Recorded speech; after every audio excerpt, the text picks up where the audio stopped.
accomplishment. Thank you so much.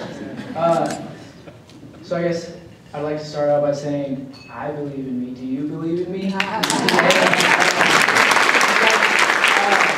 program did believe in me, and it helped instill in me to realize that there's opportunities out there and there's no need to give up when you hit a bump in the road, and that you can do something as long as you put your mind to it and you try.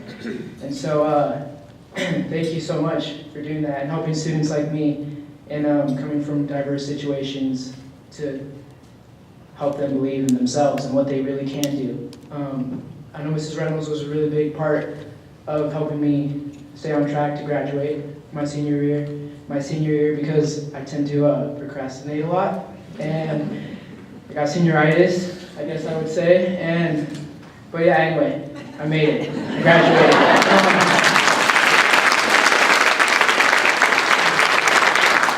So I would like to tell you guys a little bit about my obstacles that I overcame. But I would like to say that success isn't always measured by what we accomplish, but by the obstacles that we overcome.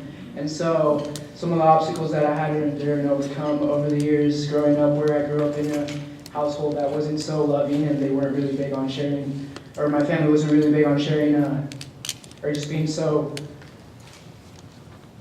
affectionate. So I was really looking for that growing up, because we as people thrive off of relationships. Our lives, we were created to have relationships and to grow with people and to communicate. And so elementary school, obviously I was a little too young to realize that what was going on in my life, and so I didn't really start to notice what was surrounding me and problems that were really difficult until middle school. I started to realize that my family wasn't really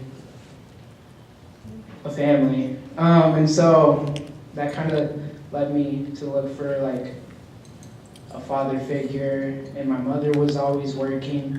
But I totally respect her that she was working, and she was a hardworking woman, and I love her to death because she was doing everything in her power to move us forward and keep pressing on. And so middle school, that's where I started going on a downward spiral. I started doing things that weren't I started hanging out with people who were bad influences on me. Regardless, I made my own decisions, and no one told me to do anything that I didn't have the opportunity to say no to. And so I was going down this road, and I was digging myself a hole, and I lost interest in school. And because my grades weren't there, and going home with homework, and I had questions, but my parents didn't really finish school, and my mom wasn't really there, so I couldn't really ask anybody, and I felt like I couldn't reach out to any of the teachers because, I don't want to be the only one to ask a question in the class, right? And so I gave up in school, and I went to school, and school was more of an escape because there was no relationship at home, and I wanted a relationship with somebody. I wanted to have a person to be able to confide in and just be able to speak to and share how I was feeling with. And so, yeah, I got into gangs in middle school, and that was my way of finding somebody to be able to connect with, and a brotherhood, I guess. And I got into high school, and I was like, I wasn't made for this gang thing. I'm not a violent person. I don't like doing violent things. And so, but still, school wasn't my thing. I didn't do my homework. I got in trouble constantly, freshman and sophomore and junior year. And I went to school. I never really skipped. I liked going to school because there was food and there was friends.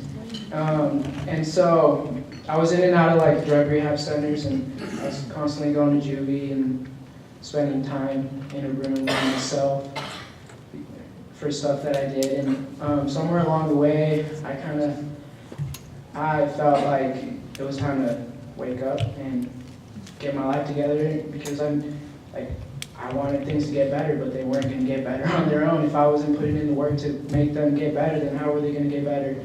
And so I went to a 5.5-month-long program. It was Washington's Youth Academy. Went there because I needed the credits to graduate, and they were offering the credits that I needed to be able to graduate on time. And That program was really awesome too. That was really cool. It was really life-changing for me. I learned a lot about myself and how hard I could really push myself. And then came back the summer of my senior year, and I had hope, and I had everything. I had the right mindset to be able to like continue and finish on school on time, because I never knew that I was going to graduate on time. I didn't think I would graduate on time. My effort wasn't in school, and I didn't really see myself graduating, and then I graduated, and it was awesome. And I was in the JAG program my senior year, and like I said, Mrs. Reynolds was a really huge part of me, like staying on track. She helped me fill out my FAFSA, and she helped with like questions that I had. Oh, I wanted to go into the military, but that dream got shot down because of my prior history that I had, and so I didn't give up hope. Thanks to Mrs. Reynolds and the JAG program, it's really awesome.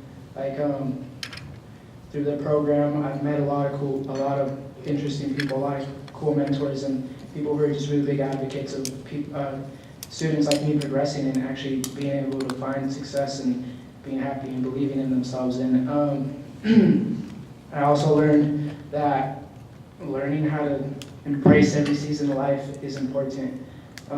Just because, it is from those battles that we face that we flourish. And so I would like to end off on saying that believing is half the battle. All you got to do is try. And thank you for helping me try and finding out that I can believe in myself, and there's so much more to life than hitting a wall and staying there. Thank you.